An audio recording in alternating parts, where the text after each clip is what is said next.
Okay, I think we're going to be just about ready to go. And we're streaming live on Facebook. Are we? There we go. I never know until we actually are. Good morning, everyone. Good morning, beautiful people. Michelle, it's lovely to have you here. Good morning. Good morning to you. Thank you very much for inviting me to have a cuppa. Oh, it's quite okay. I've had a hectic weekend, so anything to sit down and have a chat and meet with some of my beautiful, amazing friends that I've been so blessed to connect with in my field of work. It's just amazing. I love it. So let's get started. I've had phone calls, I've had interruptions, so let's pray that there's no more interruptions, let's say. So, Michelle, Coffee Chat is a little bit about you and what you do. My business is a style business, but there's so much more to style that, I connect to all you amazing coaches and mentors that help women in other ways. So I'd love you to share with people a little bit about your story and what you do and about yourself in general. So awesome. Well, I think you've already shared a little bit in the bio when you were advertising this, and so I guess I'm an almost 50-year-old. That's next month. Ex-registered. Well, I'm still a registered nurse. I'm just non-practicing, so I'm a former registered nurse. And I spent the majority of my career as a nursing officer in the Royal Australian Air Force. So apart from that, if I was to describe myself, I guess I'd say I'm a bit of an overachiever, a bit of a, I like to cheer people on too. I like people to, if I can help them towards success, I love to do that. I like to be in the background and supporting them towards success. I love that empowerment thing. Yeah. And so I've got, between my husband and I, we've got a blended family of 4 children and 6 grandchildren. And that tends to light up my life a lot. I love the kids are just awesome. And it's so different the second time round as a grandparent. It's incredibly different, much less stress.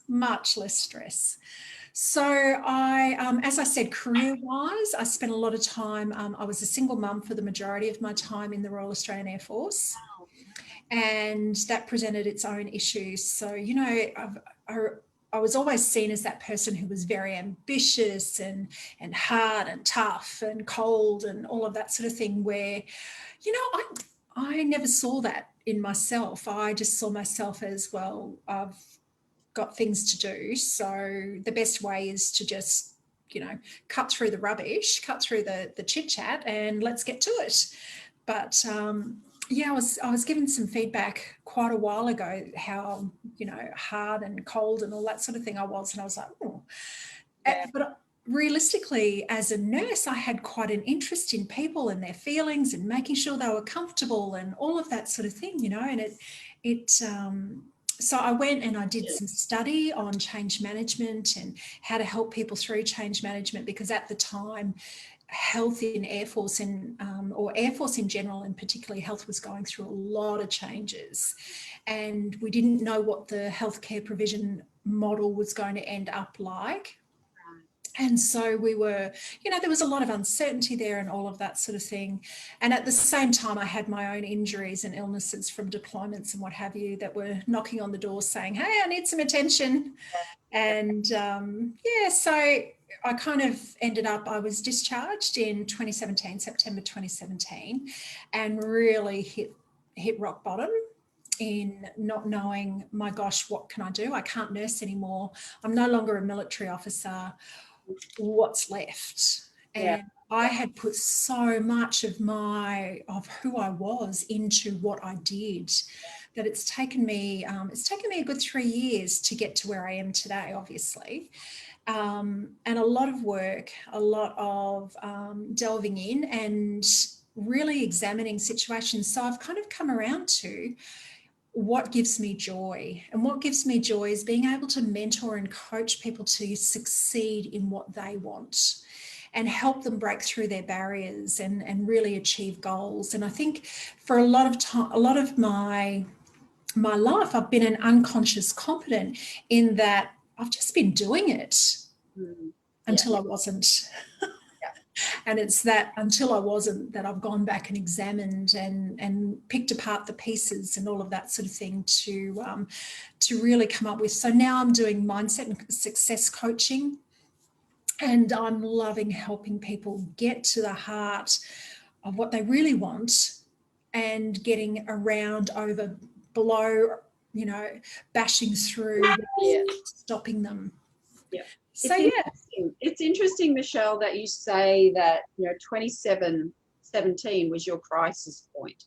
It was basically that the purpose or the reason that you were doing everything that you did as an overachiever, as a, you know, single mom, you know, all of that type of thing, led you to be seen as such a driven and hard person. Yet I too see that nursing is such a nurturing qualification, you know, and I see many nurses that come the other side quite burnt out. Quite, you know, they've given so much of themselves. And as leaders, I guess the lesson or the message there is that we need to take back ourselves. You know, that's where we get that physical, that physical reflection of imbalance or disease. We start to, you know, overcompensate, and our health suffers. And I guess that's what you're kind of saying in that, you know, that's what happened to you. And it is true, you know, like we really do believe that's the scenario, you know, like push, achieve. Yet when we get to that achievement, it's like you just shrink away and you know, what is there for me? You know, what is there? And with so much wisdom as women, you know, you've got all those years as a, you know, a nurse in the Air Force. So you would have had hierarchy. You would have had to been able to mix it with the, you know, the top guns kind of thing.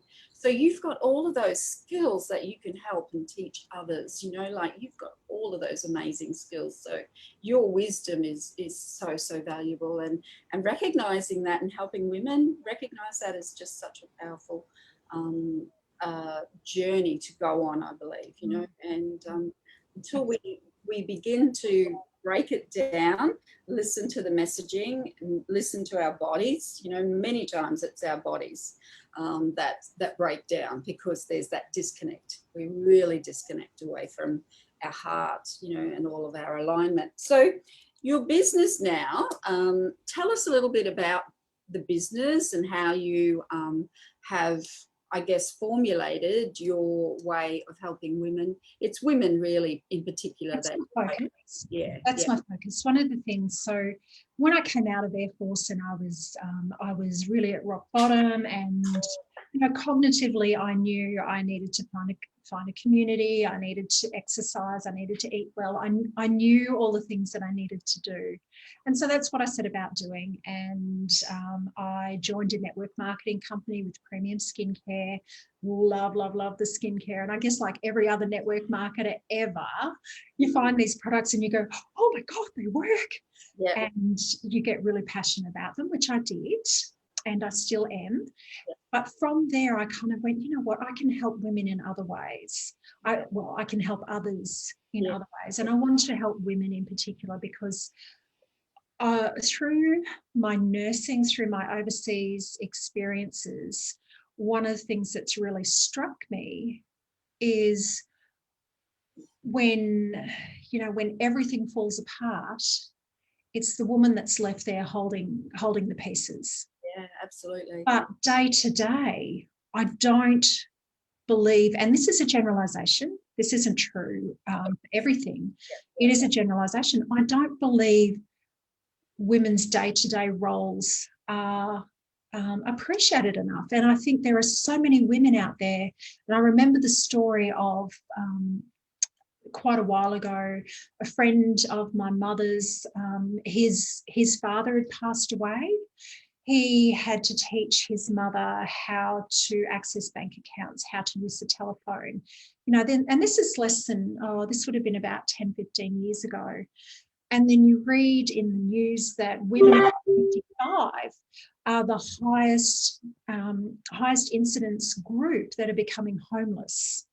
Yeah, right. And then when you look at superannuation, you've got women that are retiring and they've got no superannuation. They've got no way of actually looking after themselves because of things that have happened to them throughout their lives. So they may get to their early mid-50s and all of a sudden, suddenly for them, their marriage falls apart, or, as per my last example, their husband dies and, stuff like that. And they don't know how to take care of themselves. So I'm very much about empowering them to, what were their dreams when they were growing up? What did they want to do? What did they want to be? What did they want to have? And let's have a look at that and let's get that happening. Let's empower. Each woman is a valuable person. Like each person is a valuable person. And I think women tend to downplay how valuable they are in service to others, in service to their children, in service to their families, in service to their loved ones. And as you were saying before, self-care is the first thing that tends to slip. Yep. And I'm incredibly, incredibly guilty of it myself. And that's, I think, how I got as sick as I did.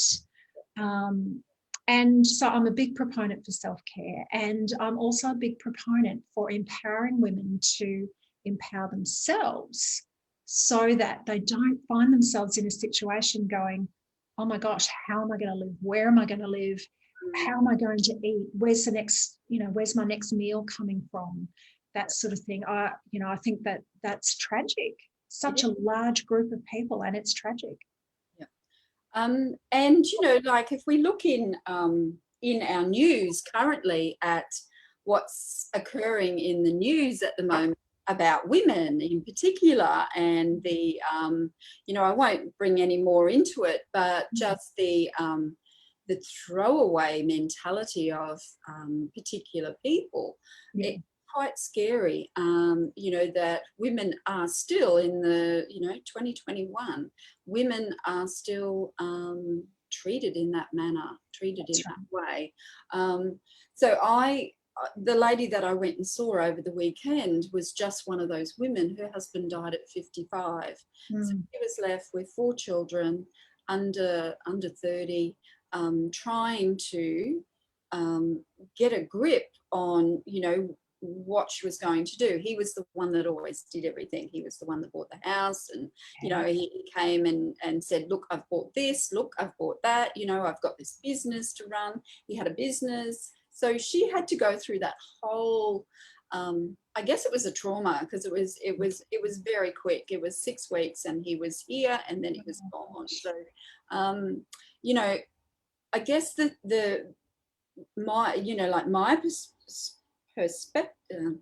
my beliefs are that women are told that they need to be nurturers. They their role is one of love and sharing, but they're not taught how to take time out or give time to themselves as the primary carer.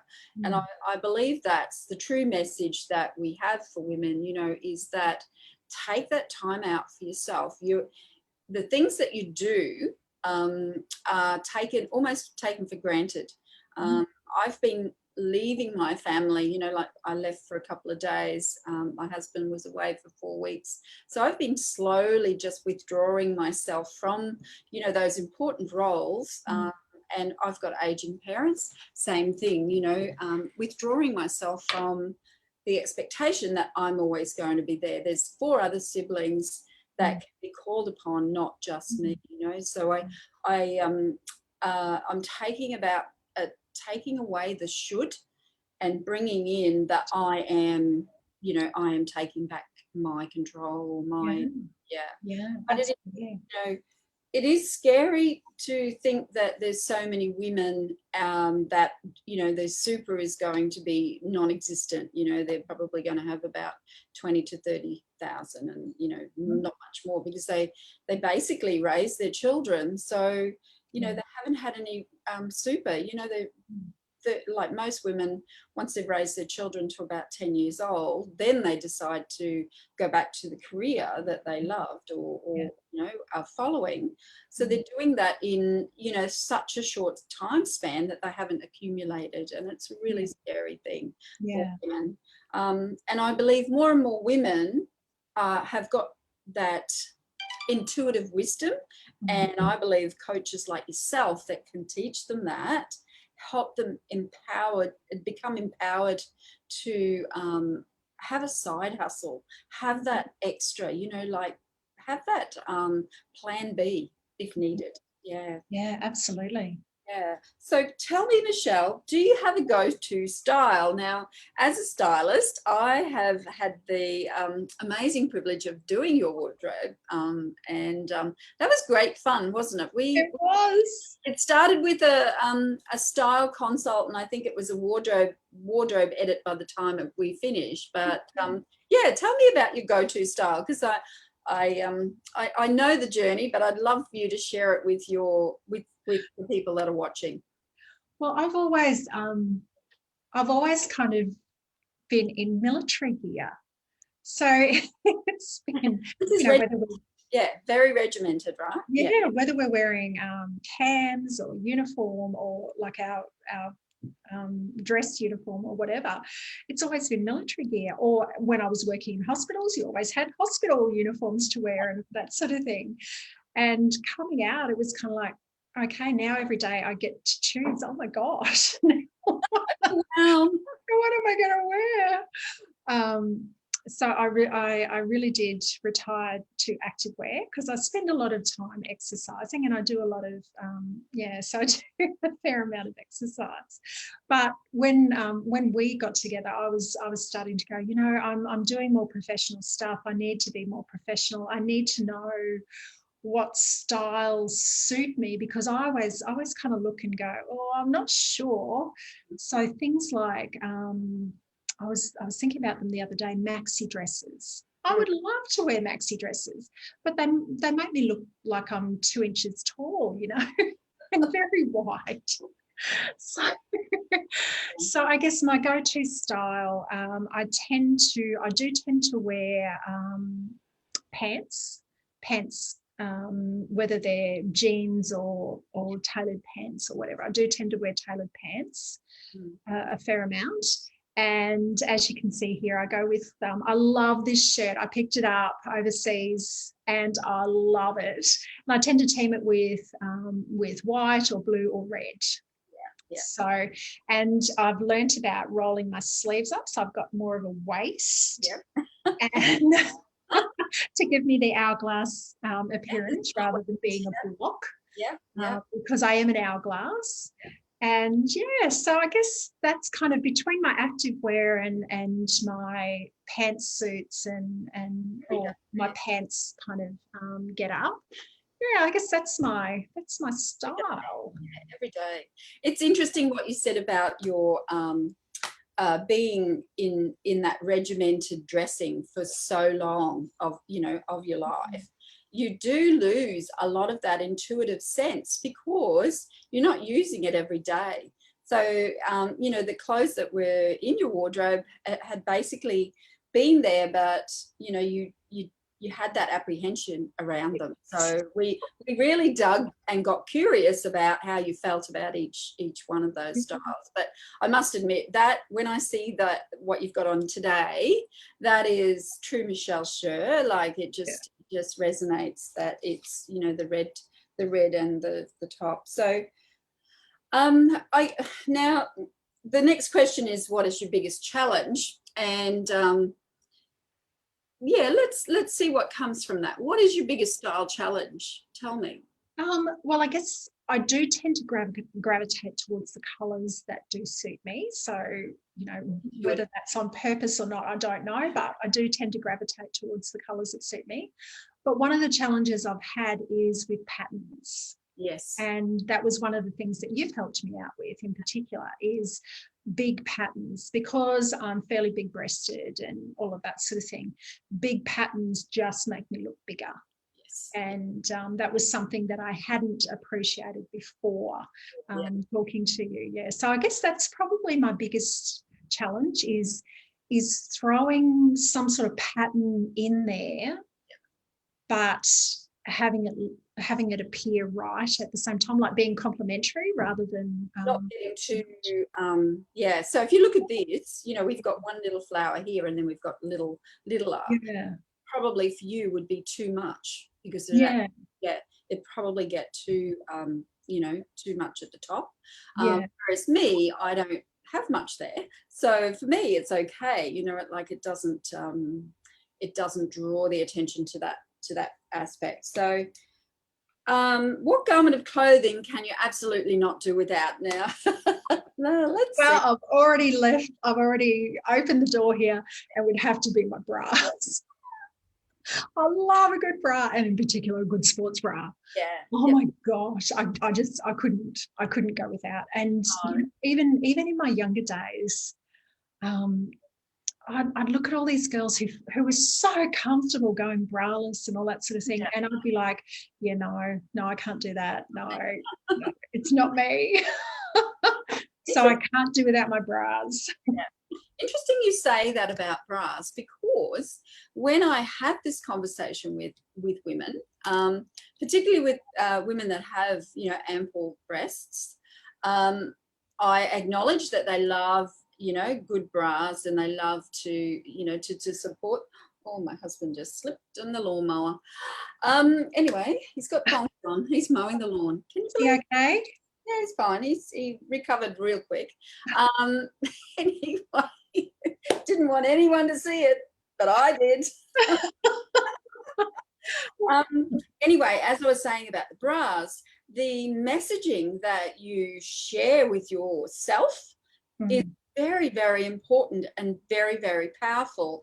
And the conversation that I have about underwear is sometimes quite confronting, because many women that I chat to have, got these holy big girl panties, like that, they wouldn't be seen dead in by anyone else, but they still are putting them on themselves every day, it's a message to yourself, about your self-worth, how you feel about yourself. So it's vitally important. And you've just, shown yourself so much love when you said, I've got to take care of the girls, that's beautiful. Absolutely. What's going on underneath is it's reflecting out. So if you love yourself underneath, and your I don't know, it's just a true reflection, it's a true reflection. We've all got bumps and lumps in places, right? Absolutely. But you can actually acknowledge that and support and wear apparel that supports that self-love message. So it's very powerful. So as a business owner, do you have a routine when it comes to clothing? Now, you've been doing a bit of a state hop currently. I have. So do you have any tips on, like how you go about packing essentials that you feel comfortable in, and, that type? Yeah, so... Absolutely. So I tend to go with fabrics, fabrics that don't require ironing. Because I can roll them up and they pack in really, really well. So I'll tend to take a pair of trousers, pair of jeans, and I'll take one or two overshirts like this one, and then I'll take maybe 3 undershirts, depending on how long I'm going for, obviously, so that I can keep changing them around. Yeah. And so and I also obviously, like I said before, I'm very much into my active wear, which is where I'm most comfortable. So I have So I usually, I have active wear in the morning, active wear in the evening, but during the day, I tend to go with this sort of stuff. Yeah. And you know, we're still in parts isolation, parts not in isolation. So we've got to be adaptable in that way as well, don't we? Yeah, absolutely. Yeah. I love that you said 3, because 3 is the key number to, well, the way I teach it. After 3 days, we always wash. Like, I don't know what it is with women, but 3 days and we're like, I might just do some washing, put some washing through. You know, and I say to women, you don't need to pack too much. You just, I went with a backpack over the weekend. I had, you know, my pajamas, my undies, change of undies, and what I wore, and I just wore it again the next day. Like, you know, we need to be conscious that we don't need this massive wardrobe. So yeah, it's very, very interesting. I've put a post up into the Creating Abundance with Style about, I think I said I have many, and I've just let it ...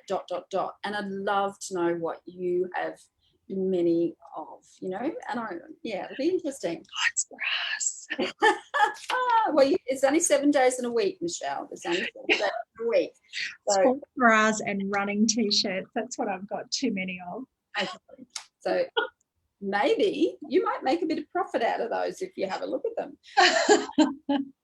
So how can women make changes in their lives? How can women, you know, implement change? What's your advice for those women that want to, you know, step out and start, you know, reclaiming their empowerment, you know, like their wisdom? Yeah.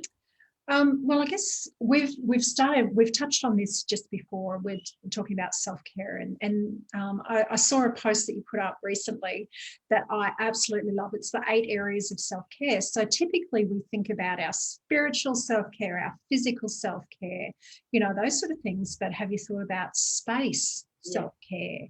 So tidying up and getting rid of things that don't bring you joy.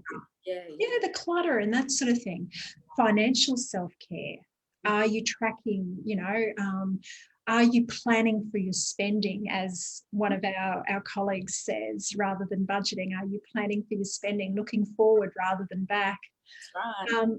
You know, work self-care. Have you got boundaries? And particularly for those that work at home, have you got boundaries around that work? Because I remember the days when I was working 70, 80 hours a week, because I was working at home as well. And if I couldn't, if my boss wouldn't facilitate me having the ability to work from home, I'd just stay at work longer. Yeah. You know, and things like that. And we really do need to have boundaries, in particularly working from home. And these are my work times, these are my non-work times. So it's not just as simple as the physical self-care, meditation, yoga, going for a walk, and spiritual self-care type thing.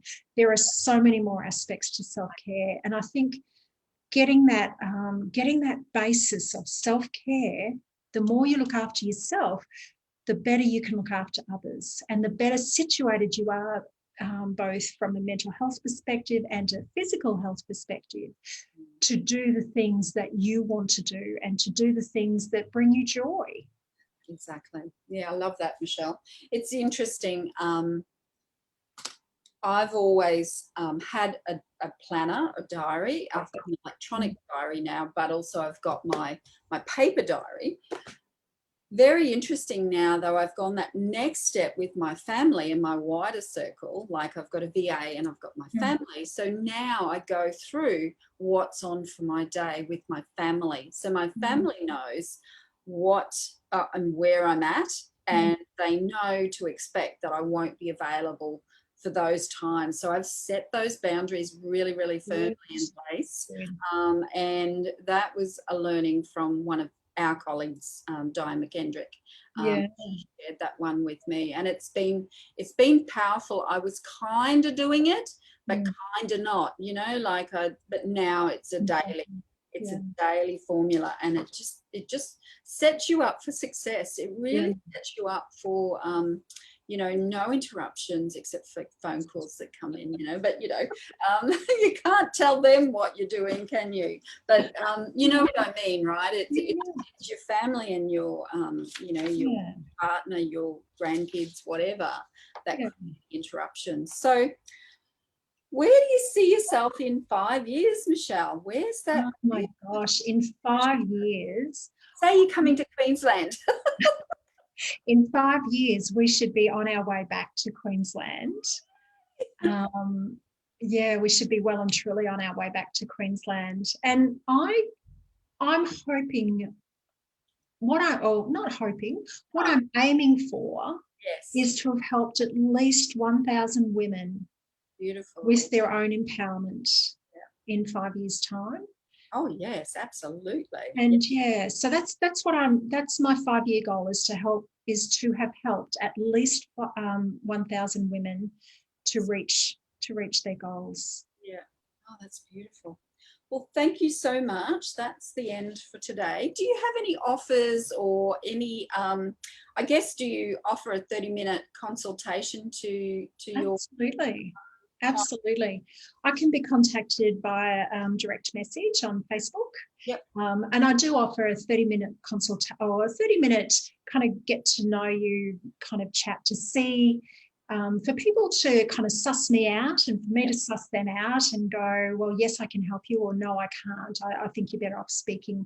I can make some recommendations, that sort of thing. But a bit of a discovery call. I do offer a 30-minute discovery call. So if anyone's interested, you're more than welcome to send me a direct message or even comment below. Yeah, that would be lovely. Comment below, and then we can share that person's name with you, Michele, or I can direct message Michele Scherr.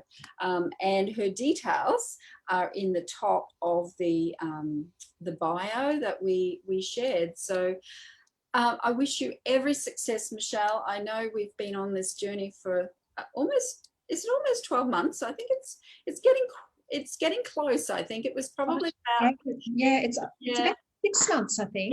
Yeah, it was about June or July last year. Really? Oh my gosh! Wow. I can have a look because I can go back into my calendar and find. But it's been a while. So you've been on this journey for a while too. So that was the beginning, right? And it's just really helped you get on that path, which is that's my, empowering women to love every aspect of who they are, what they do is my purpose, my passion. I love what I do. All right, darling. So thank you for being here. I'm going to stop the live. Thank you, ladies. We shall see you again next Tuesday. Sorry. I have been on about a 12-hour drive, so please bear with me. But we shall see you next week on Tuesday at 10 a.m. Thanks, Michele. For watching.